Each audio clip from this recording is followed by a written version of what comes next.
H5 public news ನಿಮ್ಮೊಂದಿಗೆ ನಾವು. ಹುಣಸಗಿ ತಾಲೂಕಿನ ಕೋಳಿಆಳ ಹಾಗೂ ಇಸಾಂಪುರ ಗ್ರಾಮಗಳಲ್ಲಿ ಜಿಲ್ಲಾ ಕಾನೂನು ಸೇವಾ ಪ್ರಾಧಿಕಾರದ ವತಿಯಿಂದ ಪ್ಲಾಸ್ಟಿಕ್ ಮುಕ್ತ ಜಾಗೃತಿ ಅಭಿಯಾನ ಹಮ್ಮಿಕೊಳ್ಳಲಾಯಿತು. ಈ ಸಂದರ್ಭದಲ್ಲಿ ಸುರಪುರ ನ್ಯಾಯಾಲಯದ ವಕೀಲರಾದ ಮಲ್ಲಿಕಾರ್ಜುನ ತಳ್ಳಾಳಿ ಹಾಗೂ ಹನುಮಂತರಾಯ ಕುಪ್ಪ, ಪ್ರೌಢಶಾಲೆಯ ಪ್ರಧಾನ ಗುರುಗಳಾದ ಎಸ್ ಬಾಕ್ಲಿ, ಪ್ರಾಥಮಿಕ ಶಾಲೆಯ ಪ್ರಧಾನ ಗುರುಗಳಾದ ಸಾಹೇಬ್ ಗೌಡ ಪಾಟೀಲ್, ಕ್ಲಸ್ಟರ್ನ ಸಿಆರ್ಪಿಯಾದ ಶಿವಾನಂದ ತೊಟ್ಟದ ಹಾಗೂ ತಾಲೂಕು ಕಾನೂನು ಸೇವಾ ಪ್ರಾಧಿಕಾರದ ಭೀಮಣ್ಣ ಸರ್, ಶರಣಗೌಡ ಸರ್ ಸೇರಿದಂತೆ ಶಾಲೆಯ ಶಿಕ್ಷಕರು ಮತ್ತು ವಿದ್ಯಾರ್ಥಿಗಳು ಭಾಗವಹಿಸಿದರು. ವಿದ್ಯಾರ್ಥಿಗಳ ಜಾಥಾ ಮೂಲಕ ಪ್ಲಾಸ್ಟಿಕ್ ಬಳಕೆಯಿಂದಾಗುವ ದುಷ್ಪರಿಣಾಮಗಳ ಕುರಿತು ಸಾರ್ವಜನಿಕರಲ್ಲಿ ಜಾಗೃತಿ ಮೂಡಿಸಲಾಯಿತು. ಪ್ಲಾಸ್ಟಿಕ್ ಬಳಕೆಯನ್ನು ಕಡಿಮೆ ಮಾಡುವ ಮೂಲಕ ಪರಿಸರವನ್ನು ಸಂರಕ್ಷಿಸಬೇಕು ಹಾಗೂ ಆರೋಗ್ಯದ ಮೇಲೆ ದುಷ್ಪರಿಣಾಮಗಳನ್ನು ತಡೆಯಬೇಕು ಎಂದು ಸಂದೇಶವನ್ನು ನೀಡಲಾಯಿತು.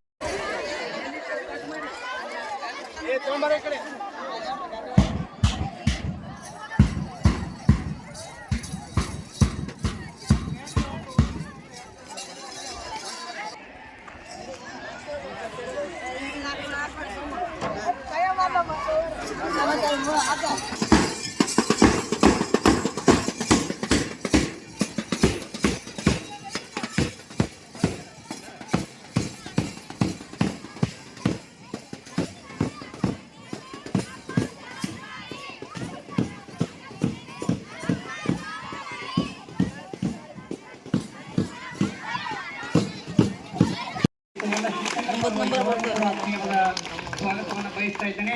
ಅದರ ಜೊತೆಗೆ ನಮ್ಮ ಕೋಳಿಯಾಳ ಪ್ರೌಢಶಾಲೆಯ ಮತ್ತು ಕೋಳಿಯಾಳ ಹಿರಿಯ ಪ್ರಾಥಮಿಕ ಶಾಲೆಯ ಪ್ರಧಾನ ಗುರುಗಳು ಕೂಡ ಇದ್ದಾರೆ. ಅವರನ್ನು ಕೂಡ ಆತ್ಮೀಯವಾದ ಸ್ವಾಗತವನ್ನು ಬಯಸ್ತಾ ಇದ್ದೇನೆ. ಅದರ ಜೊತೆಗೆ ಎಲ್ಲ ಪ್ರೌಢಶಾಲೆಯ ಮತ್ತು ಪ್ರಾಥಮಿಕ ಶಾಲೆಗಳ ಎಲ್ಲ ಶಿಕ್ಷಕ ವೃಂದ ನಮ್ಮ ಅಭಿಯಾನದಲ್ಲಿ ಪಾಲ್ಗೊಂಡಿದ್ದಾರೆ. ಅವರನ್ನು ಕೂಡ ಆತ್ಮೀಯವಾದ ಸುಸ್ವಾಗತವನ್ನು ಬಯಸ್ತಾ ಇದ್ದೇನೆ. ಈ ಅಭಿಯಾನದ ಕೇಂದ್ರ ಬಿಂದುಗಳು, ಈ ಅಭಿಯಾನ ಪ್ರತಿಯೊಂದು ಹಳ್ಳಿಗಳಿಗೆ ಸಂದೇಶವನ್ನು ತಲುಪಿಸುವ ಸಲುವಾಗಿ ನೀವೆಲ್ಲರೂ ಕೂಡ ಕೈ ಜೋಡಿಸಿದ್ರಿ. ಎಲ್ಲ ವಿದ್ಯಾರ್ಥಿನಿಯರು, ನಿಮ್ಮಿಂದ ಈ ಒಂದು ಸಂದೇಶ, ಪ್ಲಾಸ್ಟಿಕ್ ಮುಕ್ತ ಅಭಿಯಾನದ ಸಂದೇಶ ಎಲ್ಲ ಗ್ರಾಮಗಳಿಗೆ ಪಸರಿಸುವಂತಾಗಬೇಕು. ನೀವೆಲ್ಲರೂ ಕೂಡ ಕೇಂದ್ರ ಬಿಂದುಗಳಾಗಿದ್ದೀರಿ. ಅದನ್ನು ಕೂಡ ನಿಮ್ಮನ್ನು ಕೂಡ ಆತ್ಮೀಯವಾದ ಸುಸ್ವಾಗತವನ್ನ ಬಯಸ್ತಾ ಇದ್ದೇನೆ. ಆತ್ಮೀಯರೇ, ನಾವೆಲ್ಲ ಹಿರಿಯ ಪ್ರಾಥಮಿಕ ಮತ್ತು ಪ್ರೌಢಶಾಲೆಗಳ ಎಲ್ಲ ವಿದ್ಯಾರ್ಥಿನಿಯರಿಗೆ ಸಂದೇಶವನ್ನು ತಲುಪಿಸುವ ಸಲುವಾಗಿ, ಎಲ್ಲ ಪ್ರತಿ ಗ್ರಾಮಗಳಿಗೆ ಈ ಒಂದು ಅಭಿಯಾನದ ಸಂದೇಶವನ್ನು ತಲುಪಿಸುವ ಸಲುವಾಗಿ ಪ್ರತಿಯೊಂದು ಹಳ್ಳಿಗಳಲ್ಲಿ ಹಳ್ಳಿಯಿಂದ ದೇಶ ಯಾವ ರೀತಿ ಅಭಿವೃದ್ಧಿ ಅಂತ ನಾವು ಘೋಷಣೆಯನ್ನು ಮಾಡ್ತೇವೆ. ಹಳ್ಳಿಯಿಂದ ಈ ಅಭಿಯಾನ ಪ್ರಾರಂಭಗೊಳ್ಳಬೇಕಾಗಿದೆ. ಪ್ಲಾಸ್ಟಿಕ್ ಮುಕ್ತ ಅಭಿಯಾನ ಪ್ರಾರಂಭಗೊಳ್ಳಬೇಕಾಗಿದೆ. ಬಂಧುಗಳೇ, ಎಲ್ಲ ಕೋಳಿಯಾಳ ಗ್ರಾಮಸ್ಥರು ಅರಿತುಕೊಳ್ಬೇಕು ಮತ್ತು ಮನವರಿಕೆ ಮಾಡಿಕೊಳ್ಬೇಕು. ಇಂದಿನಿಂದ ಈಗಾಗಲೇ ನಾವು ಪ್ಲಾಸ್ಟಿಕ್ ಮುಕ್ತ ಅಭಿಯಾನವನ್ನ ಸಾಕಷ್ಟು ಕಾನೂನು ಸೇವೆಗಳ ಪ್ರಾಧಿಕಾರದವರು ಮಾಡಿದ್ದಾರೆ. ಪ್ರತಿ ವರ್ಷನೂ ಕೂಡ ಮಾಡ್ತಾ ಬಂದಿದ್ದಾರೆ. ಆದರೆ ಅದರ ಅನುಪಾಲನೆಯಲ್ಲಿ ಕೂಡ ನಾವು ಎಡವಿದ್ದೀವಿ. ಯಾರು ಅಂತಂದ್ರೆ ಪಾಲನೆ ಮಾಡೋರು ನಾವು ಎಡವಿದ್ದೀವಿ. ಆದ್ದರಿಂದ ಬಂಧುಗಳೇ, ಇಂದಿನಿಂದ ನೀವು ಪ್ರಮಾಣ ಮಾಡಬೇಕು. ಪ್ಲಾಸ್ಟಿಕ್ ಅನ್ನ ನಿಷೇಧವನ್ನ ಮಾಡ್ತೀವಿ, ಪ್ಲಾಸ್ಟಿಕ್ ಬಳಕೆಯನ್ನ ನಿಷೇಧವನ್ನ ಮಾಡ್ಕೊಳ್ತೀವಿ ಅಂತಕ್ಕಂಥ ಒಂದು ಪ್ರಮಾಣವನ್ನ ನಾವು ಮಾಡಬೇಕು. ಅದರ ಜೊತೆಗೆ ಮಕ್ಕಳು ಇಂದಿನಿಂದ ತಾವು ಕೂಡ ತಮ್ಮ ಮನೆಗಳಲ್ಲಿ, ತಮ್ಮ ಹಳ್ಳಿಗಳಲ್ಲಿ ಸಂದೇಶವನ್ನ ಸಾರಬೇಕು. ಇಂದಿನಿಂದ ಪ್ಲಾಸ್ಟಿಕ್ ಮುಕ್ತ ಹಳ್ಳಿಗಳನ್ನಾಗಿ ನಾವು ಮಾಡುವ ಒಂದು ನಿರ್ಧಾರವನ್ನ ಕೈಗೊಳ್ಳಬೇಕಾಗಿರ್ತಕ್ಕಂಥ ಒಂದು ಜವಾಬ್ದಾರಿ ಎಲ್ಲ ವಿದ್ಯಾರ್ಥಿಗಳ ಮೇಲಿದೆ. ಅದರ ಜೊತೆಗೆ ನಮ್ಮ ಮೇಲೇನೂ ಕೂಡ ಇದೆ. ಆದ್ರಿಂದ ನಾವು ಹೇಳುವರಾಗ್ತೀವಿ, ಪಾಲನೆ ಮಾಡುವರಾಗೋದಿಲ್ಲ. ಆದ್ರಿಂದ ನಿಮ್ಮಿಂದ ಏನಾಗಬೇಕು ಅಂತಂದ್ರೆ ಸಂದೇಶ ಹೋಗಬೇಕು, ಅದರ ಅನುಪಾಲನೆ ಕೂಡ ತಮ್ಮಿಂದ ಆಗಬೇಕು.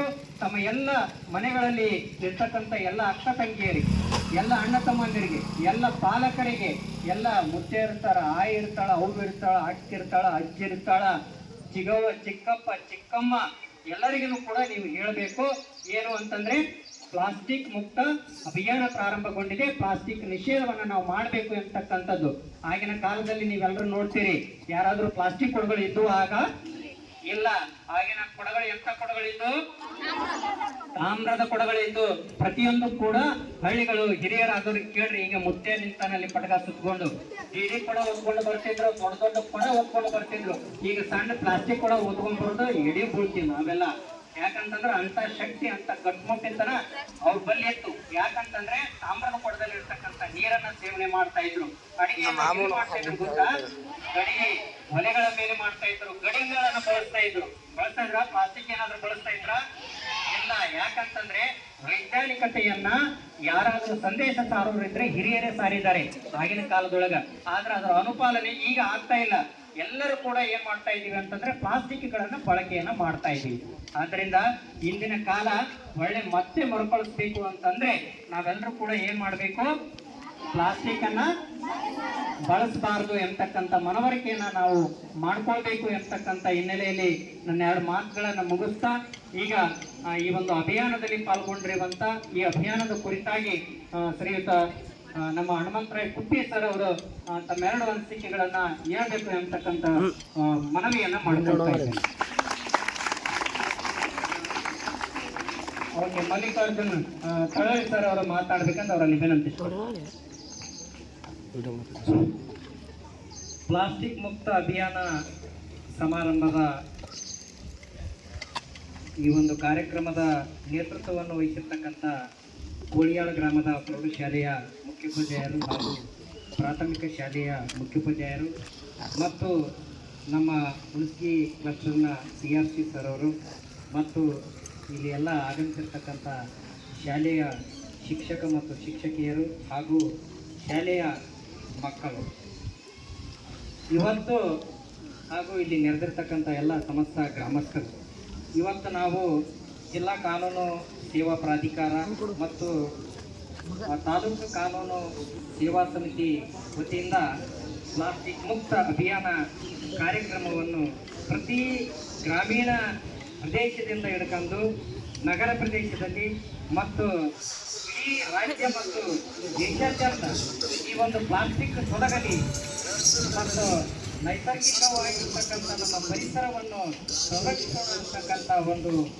ದೃಢ ಸಂಕಲ್ಪದೊಂದಿಗೆ ಪ್ಲಾಸ್ಟಿಕ್ ಮುಕ್ತ ಅಭಿಯಾನ ಕಾರ್ಯಕ್ರಮ ಪ್ರತಿ ಹಳ್ಳಿಯಲ್ಲಿ ನಮ್ಮ ಕಾನೂನು ಸೇವಾ ಪ್ರಾಧಿಕಾರ ವತಿಯಿಂದ ಹಮ್ಮಿಕೊಳ್ಳಲಾಗಿದೆ.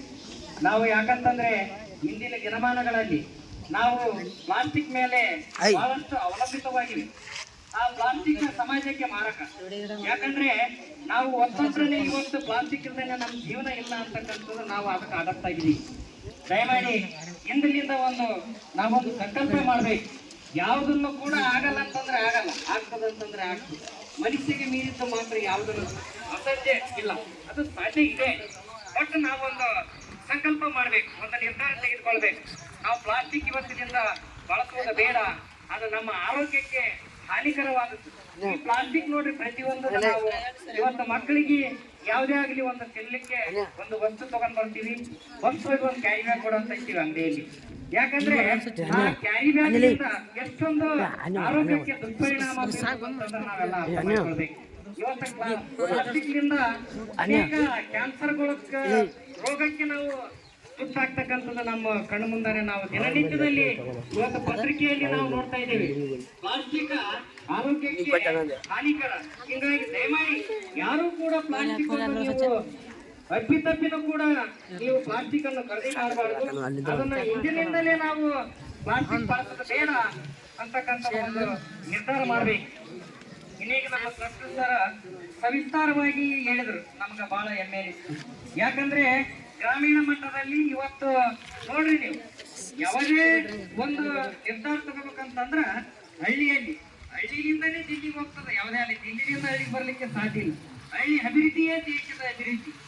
ಹಿಂಗಾಗಿ ನಾವು ಗ್ರಾಮ ಮಟ್ಟದಲ್ಲಿ ಇವತ್ತು ಮೊದಲು ಹೇಳಿದಂಗೆ ನಾವು ಇವತ್ತು ಮಡಿಕೆಯಲ್ಲಿ ನಾವು ಅಡಿಗೆ ಉಣ್ತೀವಿ. ಮೊದಲ ನಮ್ಮ ತಿಂತಕ್ಕಂಥ ಆಹಾರ ಸದೃಢವಾಗಿ ಇರ್ತಿದ್ರು. ಅಷ್ಟೊಂದು ನಾವು ಪೌಷ್ಟಿಕಾಂಶವನ್ನು ಹೊಂದಿರತಕ್ಕಂಥ ಇವತ್ತು ಯಾವುದೇ ಮಗು ಜನನ ಆಗ್ಬೇಕಂದ್ರೆ ಅಷ್ಟೊಂದು ಪೌಷ್ಟಿಕಾಂಶದಿಂದ ಇರ್ತಿರ್ತೀವಿ. ಈಗಿನ ಮಕ್ಕಳು ಹೇಗಿವೆ ಅಂತಂದ್ರ ಈಗ ಕಬ್ಬಿಣಾಂಶದ ಮಾತ್ರೆಗಳನ್ನು ಕೊಡ್ತಾ ಇದೆ ಸರ್ಕಾರ. ಯಾಕೆ ಕೊಡ್ತಾ ಇದೆ? ನಾವು ತಿಂತಕ್ಕಂಥ ಆಹಾರದಲ್ಲಿ ಇವತ್ತು ಕೆಮಿಕಲ್ ಇದೆ, ವಿಷಕಾರಿ ಇದೆ. ಯಾಕಂತಂದ್ರೆ ನಾವು ಅವಾಗ ಇಲ್ಲೆಲ್ಲ ರೈತರು ಬೆಳೆಸಿದ್ರು, ಯಾವುದೇ ತರ ಕ್ರಿಮಿನಾಶವನ್ನು ಸಿಂಪಡಿಸ್ತಿದ್ದಿಲ್ಲ ನಾವು ತಿಂತಕ್ಕಂಥ ಆಹಾರ ಧಾನ್ಯಗಳಲ್ಲಿ. ಈಗ ಏನಿಲ್ಲ, ಹೊಲದಲ್ಲಿ ಬಿತ್ತನೆ ಮಾಡಿದ ತಕ್ಷಣನೇ ಗುಳಿಗೆ ಒಗೆಯೋದು, ಎಣ್ಣೆ ಒಗೆಯೋದು, ಅದಕ್ಕೆಲ್ಲ ನಮಗೂ ಕೂಡ ಆರೋಗ್ಯಕ್ಕೆ ಸ್ವಲ್ಪ ದುಷ್ಪರಿಣಾಮವನ್ನು ಬೀರ್ತಾ ಇದೆ. ದಯಮಾಡಿ ನಾವು ಯಾವುದೇ ಒಂದು ನಾವು ಸೇವನೆ ಮಾಡಬೇಕು, ಉತ್ಪನ್ನ ಮಾಡ್ಬೇಕಂತಂದ್ರೆ ಇವತ್ತು ಪ್ಲಾಸ್ಟಿಕ್ ನಿಂದ ನಾವು ಗೊಬ್ಬರವನ್ನು ತಯಾರು ಮಾಡಬಹುದು ಮನ್ಸು ಮಾಡಿದ್ರು. ಯಾಕಂದ್ರೆ ಅದು ನಮ್ಮ ಹತ್ರ ಇಲ್ಲ. ಹೋಲ್ ಬಿಡ ಅಂತ ಹೇಳಿಗೆಸಿಂದ ನಾವು ಈ ತರ ಇದು ಮಾಡ್ತೀವಿ. ಒಂದ್ ಕಡೆ ಶೇಖರಣೆ ಮಾಡ್ರಿ, ನೀವು ಶೇಖರಣೆ ಮಾಡಿಗೆಸಿಂದ ಅದನ್ನ ಎಲ್ಲಾ ಪ್ಲಾಸ್ಟಿಕ್ಗಳನ್ನು ಈಗ ಪ್ರತಿಯೊಂದು ಗ್ರಾಮ ಪಂಚಾಯತಿಯಲ್ಲಿ ಕಸ ವಿಲೇವಾರಿ ಘಟಕ ಅಂತ ಹೇಳಿ ಮಾಡಿದ್ದಾರೆ. ಪ್ರತಿ ಗ್ರಾಮ ಪಂಚಾಯತಿ ವ್ಯಾಪ್ತಿಯಲ್ಲಿ ಒಂದು ಕಸ ವಿಲೇವಾರಿ ಘಟಕ ಅಂತ ಮಾಡಿದ್ದಾರೆ. ಸರ್ಕಾರ ಕೂಡ ಅದಕ್ಕೊಂದು ವಾಹನ ಕೊಟ್ಟಿದ್ದಾರೆ, ಒಂದು ವಾಹನ ಚಾಲಕರನ್ನು ಕೂಡ ನೇಮಕ ಮಾಡಿದ್ದಾರೆ. ಅದಕ್ಕೆ ಸರ್ಕಾರ ಪಗಾರನು ಕೂಡ ಕೊಡ್ತಾ ಇದೆ. ನೀವೆಲ್ಲರೂ ಕೂಡ ಒಣ ಕಸ ಮತ್ತು ಹಸಿ ಕಸ ಅಂತ ಹೇಳಿಕೆಸಿಂದ ಅದು ಸರಬರಾಜು ಮಾಡ್ತಾನೆ ಇದೆ. ಹಂಗೆ ಬರ್ತದ ಅದು ಎಲ್ಲ ನಿಮ್ಮ ಹಳ್ಳಿಗಳಲ್ಲಿ ಬೆಳಿಗ್ಗೆ ಅದ ಕಸ ಒಂದ್ ಕಡೆ ಶೇಖರಣೆ ಮಾಡ್ತಾ ಇದೆ. ಅದನ್ನ ನಾವೆಲ್ಲ ಗೊಬ್ಬರ ಮಾಡಿಗೆಸಿಂದ ನಾವು ಬೆಳಿಗ್ಗೆ ಹಾಕಿದ್ರೆ ಅದು ಉತ್ತಮವಾಗಿ ಬೆಳೆಯನ್ನು ಬರ್ಲಿಕ್ಕೆ